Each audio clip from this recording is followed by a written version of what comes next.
Go ahead and bend your knees, and we'll bring the soles of the feet to the mat, knees bent. Grab your block, place it under the sacrum.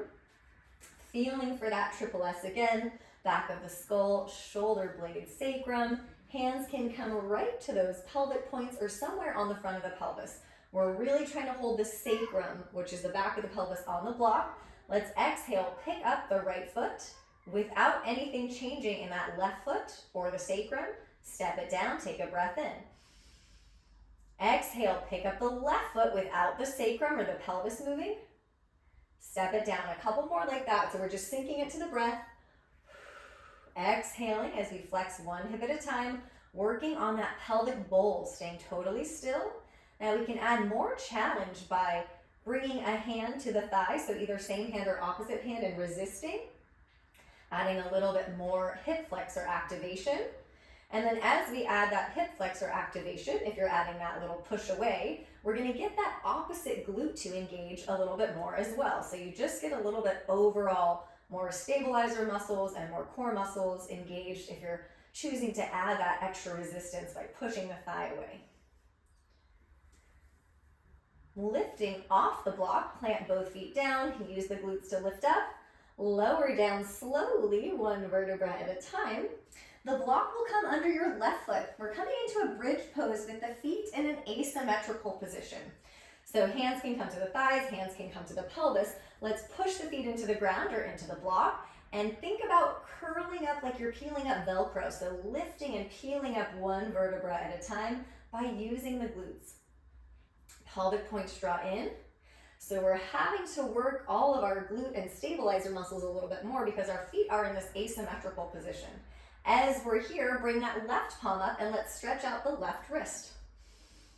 If you're feeling really stable here and you feel like you could add a little more challenge, you can add a heel lift and lower of that right side.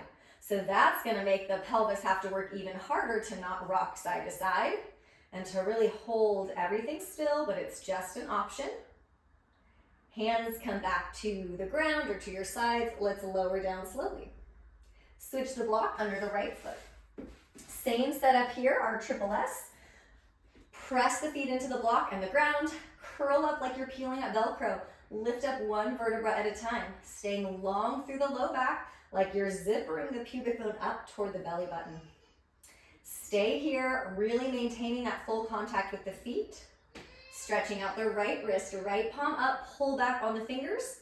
If you're feeling really steady here, you can lift and lower that left heel, pushing into that left big toe, the ball of that left foot. Holding the sacrum and the pubic bone still. Hands come down or to your sides. Let's lower down slowly. Okay, we're using the block behind our head for core work. So hands behind the head and block behind the head. Elbows in narrow. Take a breath in. Exhale, feel your head lean back into the block as you lift off the shoulder blades. Feel those front ribs knitting in like you're tightening around a corset around the ribs. Feel those two pelvic points draw in. Inhale, lower. Exhale, lift off the shoulder blades, but feel your skull lean back into the block. Notice if this feels harder or like you don't lift up as high as normal, because that might show you you're using your neck muscles to lift usually. Inhale to lower. Let's add a little challenge if you want. Exhale, lift off the shoulder blades. Maintain the skull leaning back into the hand or into the block. Pelvic points draw in.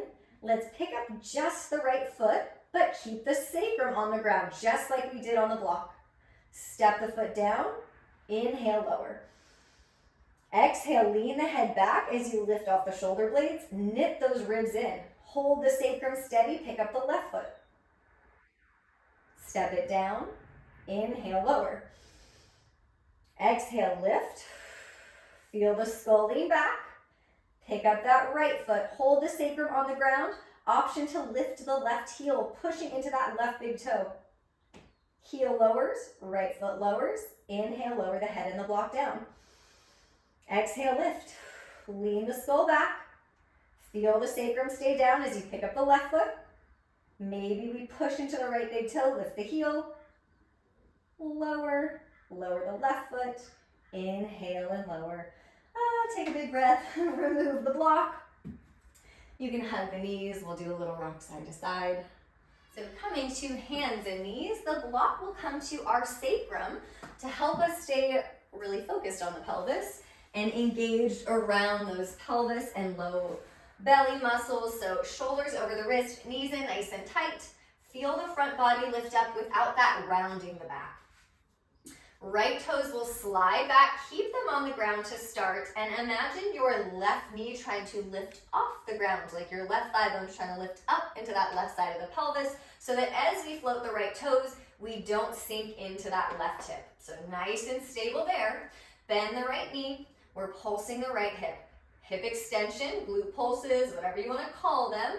Our pelvis is staying steady with the help of that block, giving us extra feedback. So we don't want to be tipping forward here and arching the back. We want the low back to feel really long. Left glute to feel really still. Lower down. You can move the block a little bit, adjust it if it was feeling like it was wiggling a lot. Now, same thing, set up your triple S, knees in tight, left toes back. Feel your right knee try to lift off the ground, like your right thigh bone's trying to lift up.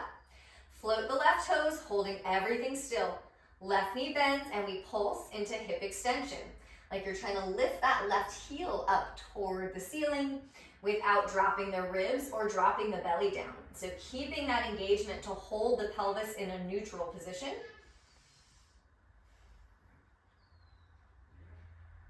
Release it down, remove the block.